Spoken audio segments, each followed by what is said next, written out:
प्यारे दोस्तों, मैं Smiru Thakur TGT non medical government senior secondary school Tharas district Kullu आपके लिए लाया हूँ एक वीडियो।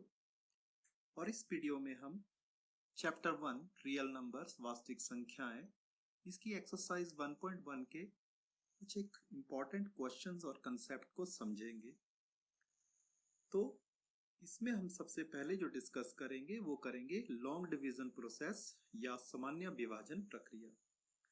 तो आप बचपन से मैथ्स पढ़ते आए हैं तो आपने भाग भी किया होगा, और अगर आपको याद होगा या आप देख सकते हैं कि 9 को अगर आप 2 से भाग करेंगे तो आपके पास एक शेष बच जाएगा।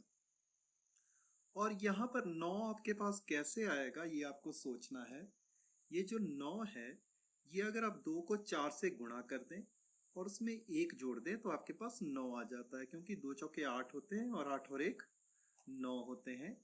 तो हम ये कह सकते हैं कि 9 बराबर है 2 गुणा 4 जमा 1। या हम ये कह सकते हैं कि डिविडेंड, क्योंकि ये जो अंदर होता है इसको हम डिविडेंड कहते हैं, और ये जो बाहर जिससे हम भाग कर रहे होते हैं इसको हम डिविजर कहते हैं। जो आपके पास यहाँ पर भागफल बचता है इसको हम कहते हैं क्वोशिएंट, और जो आपके पास शेषफल बचता है उसको हम कहते हैं रिमाइंडर। तो इसका मतलब जो डिविडेंड है 9 वो कैसे आएगा, डिविजर को क्वोशिएंट से मल्टीप्लाई करके और रिमाइंडर उसमें ऐड करके। या हम कह सकते हैं कि भाज्य जो है, क्योंकि हिंदी में डिविडेंड को भाज्य कहते हैं और डिविजर को भाजक, क्वोशिएंट को भागफल और रिमाइंडर को शेषफल या शेष कहते हैं। तो भाज्य बराबर है भाजक गुणा भागफल जमा शेषफल। ये एक सामान्य विभाजन प्रक्रिया है जो आपने पढ़ी है अभी तक। अब हम बात करते हैं यही जो सामान्य विभाजन प्रक्रिया है इसी को हम अगर लिखना चाहें तो हम इस तरीके से लिख सकते हैं कि अंदर भाज्य है बाहर भाजक है, उसके बाहर यहाँ पर जो बचेगा वो भागफल है और जो नीचे बचेगा वो शेषफल है। तो हमारे पास इंग्लिश में हम कैसे लिखेंगे इसको, डिविडेंड, अंदर जो होगा वो डिविडेंड, बाहर जो होगा वो डिविजर जिससे भाग कर रहे हैं, जो शेष आएगा उसको रिमाइंडर कहेंगे, और जो आपके पास भागफल आएगा भाग करके जो आएगा उसको हम क्वोशिएंट कहते हैं। तो ये हमारी सामान्य विभाजन प्रक्रिया है। अब हम बात करेंगे यूक्लिड डिवीजन लेमा की, जिसको हम यूक्लिड विभाजन प्रमेयिका कहते हैं। तो यूक्लिड विभाजन प्रमेयिका हमारी जो सामान्य विभाजन प्रक्रिया है उसी से रिलेटेड है कि भाज्य जो होता है वो भाजक गुणा भागफल जमा शेष होता है, मतलब dividend divisor into quotient plus reminder होता है। अब अगर हम कोई नंबर a लेते हैं तो जो डिविडेंड a होगा वो b into Q plus R होगा। तो ये हमारे पास एक तरह से फॉर्मूला बन गया कि जो a डिविडेंड है वो b डिविजर को क्वोशिएंट q से गुणा करके और रिमाइंडर r को जमा करके आएगा। तो यूक्लिड डिवीजन लेमा और कुछ भी नहीं है, जो हमारी सामान्य विभाजन प्रक्रिया है उसी का एक विस्तृत रूप है। तो ये होगी आपके पास यूक्लिड डिवीजन लेमा। अब यूक्लिड डिवीजन लेमा जो है इसका प्रयोग हम करते हैं आगे यूक्लिड डिवीजन एल्गोरिथम के लिए। और ये यूक्लिड डिवीजन एल्गोरिथम है ये क्या है, ये बेसिकली कोई दो नंबर्स हैं उनका HCF या महत्व समावर्तक कैलकुलेट करने के लिए हम यूक्लिड डिवीजन एल्गोरिथम का प्रयोग करते हैं। तो ये एल्गोरिथम क्या है, it is a technique to calculate HCF of two positive integers. या ये एल्गोरिथम दो धनात्मक पूर्णांकों का HCF परिकलित करने की एक तकनीक है। तो यूक्लिड डिवीजन एल्गोरिथम जो है ये एक टेक्निक है जिसके बारे में हम पढ़ेंगे अभी, और इससे हम बेसिकली HCF कैलकुलेट कर सकते हैं किन्हीं दो नंबर्स का, या महत्व समावर्तक कैलकुलेट कर सकते हैं किन्हीं दो संख्याओं का। तो यूक्लिड डिवीजन एल्गोरिथम का प्रयोग अब हम करेंगे, इस तकनीक का प्रयोग करेंगे और सीखेंगे कि कैसे हम HCF को कैलकुलेट कर सकते हैं।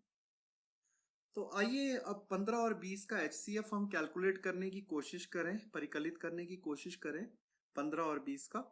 तो 15 और 20 का HCF कैसे कैलकुलेट करना है, जैसे 15 है और 20 है तो जो छोटा नंबर है उससे आप भाग करेंगे, जो छोटी संख्या है तो आप 20 से 15 को भाग करेंगे और भाग करने के बाद आप देख सकते हैं 15 एकम 15 हो जाएगा और आपके पास शेष बच जाएगा 5।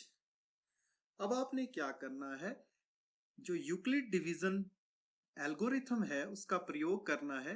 कैसे? यूक्लिड डिवीजन जो लेमा है उसको हम ईडीएल कहते हैं शॉर्ट फॉर्म में, क्योंकि ई से यूक्लिड हो गया, डी से डिवीजन और एल से लेमा।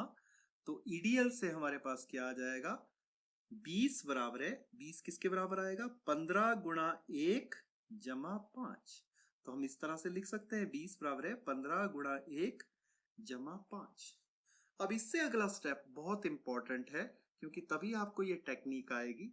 अब आपने नेक्स्ट स्टेप में क्या करना है कि जो आपके पास यहाँ पर शेष बच रहा है फर्स्ट स्टेप में, उसको आपने डिवीजर लेना है, मतलब भाजक लेना है। और ये जो आपके पास जिससे आपने भाग किया था, मतलब जो पहले डिवीजर था, वो अब आपका डिविडेंड बन जाएगा। मतलब आपने इससे शुरुआत करनी है 5 से, जिसको मैंने रेड फॉन्ट में लिया है।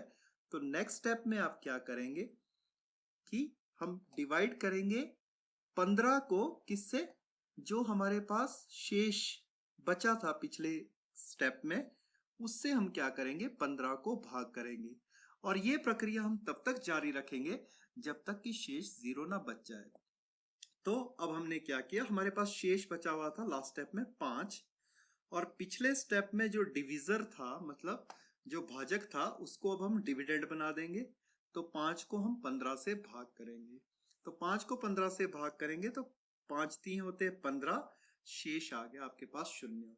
तो ये स्टेप्स हमने तब तक करने होते हैं जब तक हमारे पास जो रिमाइंडर या शेष है वो 0 ना आ जाए। जैसे ही आपका रिमाइंडर 0 आ जाएगा, आपका एचसीएफ कैलकुलेट हो जाएगा। तो ईडीएल इसके लिए भी लगाएंगे हम।